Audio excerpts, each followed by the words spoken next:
Hello and welcome to Reason News. Today we bring you an in-depth report on the latest developments from one of South Africa's highest stakes judicial commissions, the Madlanga Commission of Inquiry.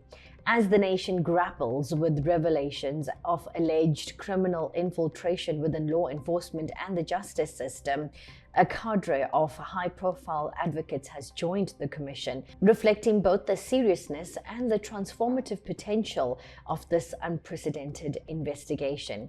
The Madlanga Commission, chaired by Acting Deputy Chief Justice Mbuyiseli Madlanga, was established following explosive allegations from KwaZulu-Natal Police Commissioner Nhlanhla Mkhwanazi. These claims point to deep-seated corruption, political interference, and the possible infiltration of police, prosecutors, and even elements within the judiciary by criminal syndicates. President Cyril Ramaphosa set up the commission with a far-ranging mandate to investigate the extent of this alleged criminal influence, restore public trust, and recommend systemic reforms. Its work is expected to be pivotal in reshaping South Africa's criminal justice landscape. In a significant development, several high-profile advocates have joined the Madlanga Commission. Among those named are Advocate Sesi Baloyi and Advocate Sandile Khumalo.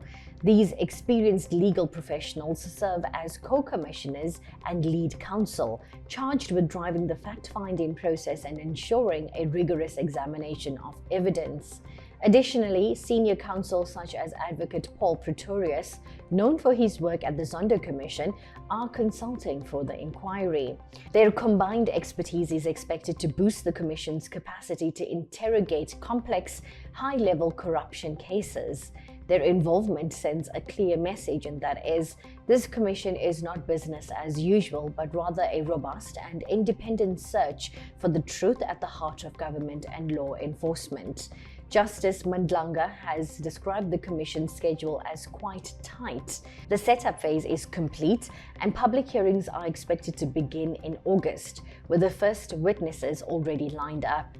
The Commission must deliver an interim report within 3 months and a final comprehensive report within 6 months, a daunting task given the breadth and depth of its mandate. Its scope is vast, which is investigating allegations targeting the police, intelligence agencies, prosecution bodies, and the judiciary. The Commission has also called for submissions from the public and has assured witnesses of full protection and confidentiality. The appointment of top legal minds has been welcomed by legal groups, civil society, and anti-corruption advocates who see it as a sign that the inquiry will be independent and credible. Here's a video from News 24. Deputy Chief Justice Mbuyiseli Madlanga has just given a detailed briefing about the work that his inquiry is doing. Of course, it's been tasked with investigating Lieutenant General Nhlanhla Mkhwanazi's very explosive accusations of criminal wrongdoing and infiltration in the police service, potentially the judiciary, NPA as well, and how it was doing its utmost best to get that work going as soon as possible. We know that there's a high-profile team of advocates that are involved. Advocate Terry Mattal, very well known for the incredibly good work he did in investigating the VBS scandal, is the chief evidence leader here. But a high-profile team of advocates, some of whom actually worked at the Zondo inquiry also. Advocates like Matthew Chaskelson, Adila Hassan are part of that team. This inquiry is still in the process of procuring a building where it can have its hearings. Once that building is procured, he is hoping that the inquiry can go ahead in August. And he's made it very clear that he wants this process to be as transparent as possible. While he has recognized that certain witnesses may want to give evidence anonymously, he said that he would be very reluctant to allow that kind of testimony because of the need for South Africans to have transparency about this incredibly important investigation. Experts emphasize the significance of having professionals with a proven track record in high-profile commissions, especially given public skepticism over previous inquiries that resulted in delayed recommendations and limited prosecutions. Judges Matter, a key legal advocacy group, has called for the Commission to quickly address allegations involving the judiciary and prioritize cases where systemic integrity is most in jeopardy. The Commission was set up amid a climate of sustained public outcry over crime, police corruption, and a series of violent political assassinations in KwaZulu-Natal. Recent scandals have severely eroded trust in state institutions. President Ramaphosa himself described the Commission as a necessary step toward regaining public faith and safeguarding the rule of law.